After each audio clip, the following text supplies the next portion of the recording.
Regarde, je vais te faire passer là. Ah, je connais pas. Oula. Je suis jamais venue ici. C'est magnifique, c'est un théâtre. C'est génial. Ouais. C'est un cinéma. C'était un théâtre. Mais je suis jamais... Comment ça se fait que je sois jamais venue Parce que personne ne le sait. C'est génial. Il y a même un Toulouse-Lautrec. Ouais. Au fond. Ouais. Magnifique. Ça, faudrait que je prenne des photos quand même. Et c'était un théâtre. Et ensuite, c'est devenu un cinéma. Et puis quand maintenant c'est devenu un magasin de chaussures depuis très longtemps, ils ont gardé ils ont pas tout pété. Avec des tableaux. Ouais, maintenant ils mettent des. Ouais. C'est incroyable.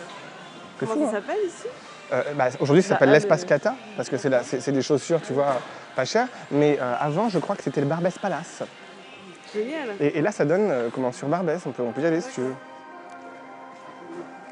Donc là, c'est la rue... Rue des Poissonniers. Rue des Poissonniers. Et là, boulevard Barbès. D'accord.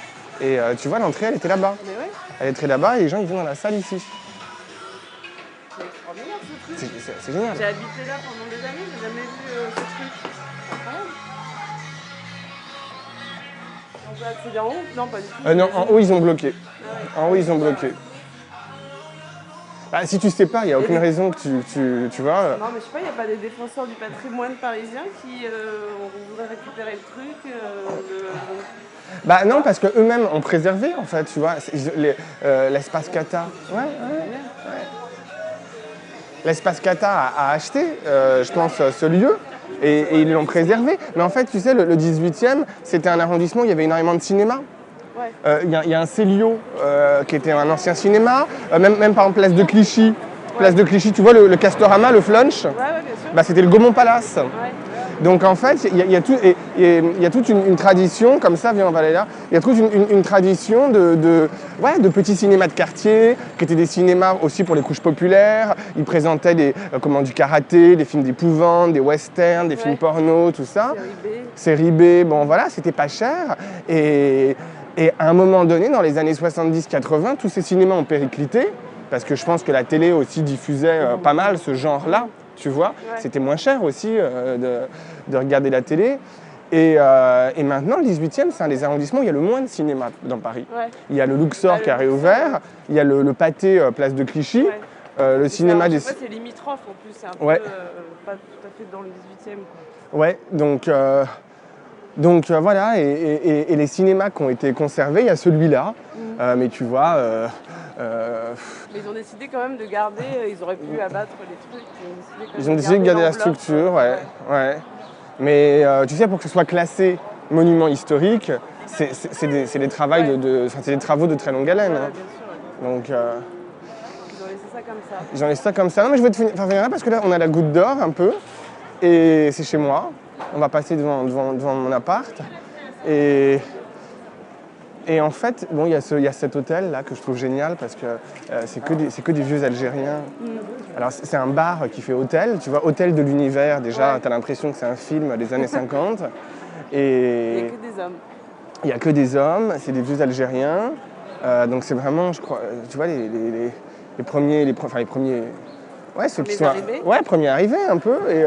Et c'est juste à côté d'un logement social tout neuf. Ouais.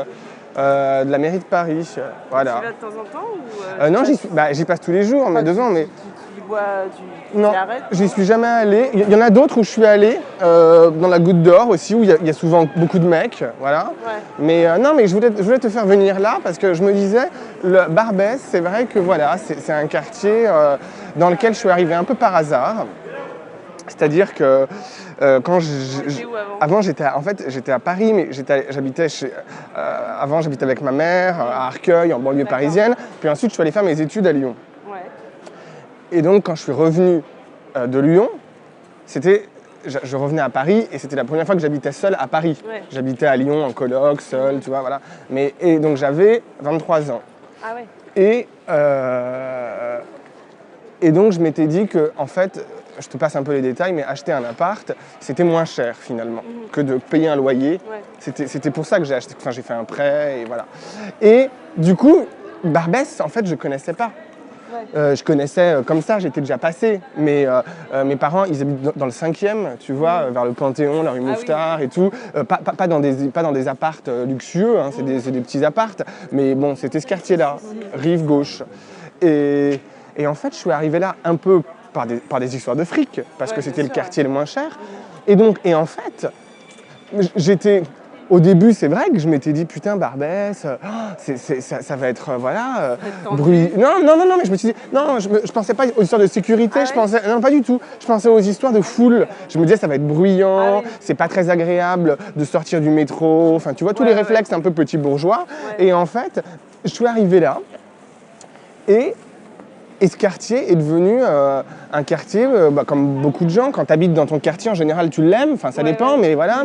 Et j'ai adoré ce quartier, cet arrondissement, parce que le 18e, c'est un des seuls arrondissements où il y a un carrefour, je trouve, enfin dans Paris, hein, entre Barbès, entre Jules Geoffrin, la marque Colincourt, où c'est plutôt bourgeois. Jules Geoffrin, c'est plutôt trentenaire, un peu bobo. Pigalle, tu vois. La Goutte d'Or, c'est quand même très morcelé, très divers.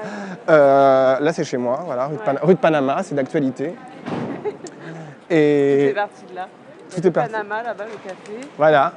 Là, il y a les trois frères, le couscous super, où je vais assez très souvent d'ailleurs. Bon, et donc du coup, je suis arrivé à Barbès, et voilà, dans ce carrefour, je m'y suis plus. Et ce quartier, il est tellement... en plus, c'est un des quartiers qui change le plus dans Paris. Voilà, parce qu'il y a toujours des couches très populaires, il y a les bobos qui arrivent, en même temps, il y a les trucs africains, il y a Little Africa, un peu les magasins, tu sais, qui vendent des produits africains. Toute la banlieue, tout Paris vient chercher ça là. Il y a des trucs de viande complètement, regarde, délirants. Complètement délirants. Viande à gogo. Viande à gogo, ils ont 2 magasins et ça, ils vendent de la chèvre, enfin tu vois des trucs. Génisse. Et viens, on va remonter un peu. Et toi, tu t'as rencontré des gens ici, par exemple, du quartier? Parce qu'on dit souvent qu'il y a quand même un problème de mixité, c'est qu'en fait les gens se parlent pas trop, quoi. C'est qu'ils vivent chacun un peu dans leur... si tu veux, moi, univers, tu vois. Les gens que tu rencontres, c'est des commerçants. Voilà. Mais ça peut être, ou même dans les cafés aussi, tu peux... Après, oui. Après, il y a des endroits où je suis un habitué, comme on dit. Mais arrêter des gens dans la rue pour leur parler en disant vous êtes de Barbès, excusez-moi, ça m'intéresse, je le fais pas trop. Non, bien sûr.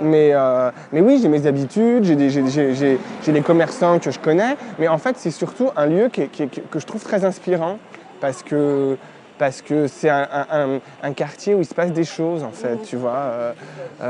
Par exemple, juste de voir le camion, il y avait ça ce matin, le camion avec les carcasses de vaches, avec le sang qui coule sur le pavé. Et les gens qui ne sont pas habitués prennent une photo, tu vois. Mais moi, je le vois très souvent le matin, à 8-9 heures. Et il n'y a pas beaucoup de quartiers où tu vois ça. C'est sûr que... Des boulangeries, tout ça, un petit peu... c'est les endroits c'est des trucs un peu récents. C'est un endroit de contraste. Et c'est un endroit aussi où les gens vivent, où c'est violent. J'aime bien la violence, en fait, de ce quartier, tu vois. C'est-à-dire que c'est une violence sociale plus que... Enfin, une violence un peu sourde plus que réellement visible. Les deux. Non, les deux, parce que au niveau de la station, c'est violent. Moins maintenant, parce qu'il y a le Luxor qui a été construit, il y a la brasserie Barbès pour Bobo, mais il y a toujours des mecs qui alpaguent un peu, qui vendent à la sauvette. Là, il y avait beaucoup de gens qui fumaient du crack, comment un peu moins, mais... Il y avait beaucoup de prostitution aussi avant sur le boulevard. Il y en a encore. Vas-y, Mais du coup, il y a eu les émeutes aussi de Barbès. Tu te rappelles, suite à une manifestation, c'était les Palestiniens, je crois, c'était il n'y a pas très longtemps. Il y avait des très belles images de Clarisse Anne d'ailleurs, elle a fait une vidéo de ça. Et c'est vrai que dans un quartier où peut y avoir une forme de violence, je sais pas, moi ça me rassure.